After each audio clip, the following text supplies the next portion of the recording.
I'm going to talk to you about some things I've learned in my journey.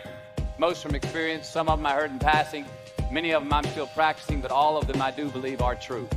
Life is not easy. It is not. Don't try to make it that way. Life's not fair. It never was. It isn't now, and it won't ever be. Do not fall into the trap, the entitlement trap, of feeling like you're a victim.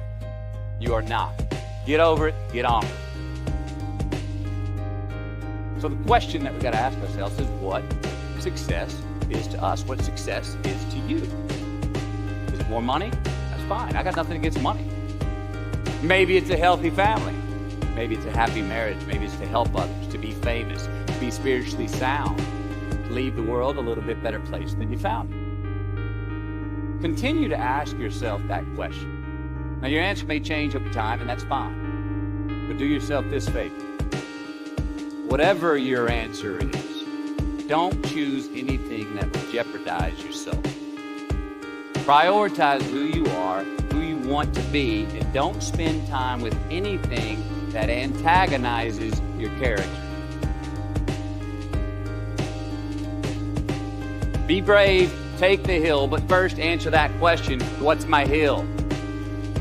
But first, we have to define success for ourselves. And then we have to put in the work to maintain it. Take that daily tally. Tend our garden. Keep the things that are important to us in good shape. Where you are not is as important as where you are. It is just as important where we are not as it is where we are.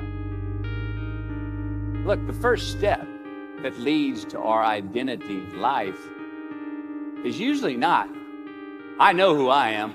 I know who I am. That's not the first step. The first step's usually, I know who I am not. Process of elimination. Defining ourselves by what we are not is the first step that leads us to really knowing who we are. You know that group of friends that you hang out with that they really might not bring out the best in you? You know, they gossip too much, or they're kind of shady. They really aren't going to be there for you in a pinch.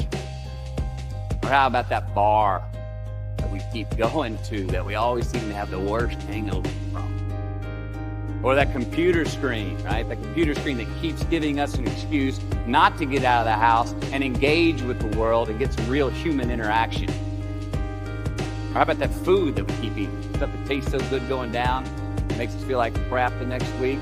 We feel lethargic and we keep putting on weight. Well, those people, those places, those things, stop giving them your time and energy. Just don't go there. I mean, put them down. And when you do this, when you do put them down, when you quit going there, when you quit giving them your time, you inadvertently find yourself spending more time and in more places that are healthy for you, that bring you more joy. Why? Because you just eliminated the who's, the where's, the what's, and the when's that were keeping you from your identity. Like, trust me, too many options, I promise you, too many options will make a tyrant of us all. All right, so get rid of the excess, the wasted time. Decrease your options. And if you do this, you will have accidentally, almost innocently, put in front of you what is important to you by process of elimination. Knowing who we are is hard. It's hard. Give yourself a break. Eliminate who you are not first, and you're going to find yourself where you need to be. Instead of creating outcomes that take from us, let's create more outcomes that pay us back, fill us up, keep your fire lit, turn you on for the most amount of time in your future. We try our best. We don't always do our best.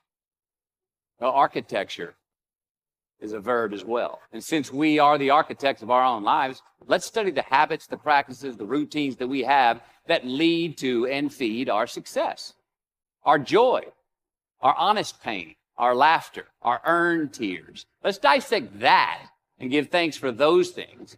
And when we do that, guess what happens? We get better at them. And we have more to dissect.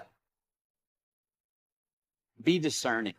Choose it because you want it. Do it because you want to. We're going to make mistakes.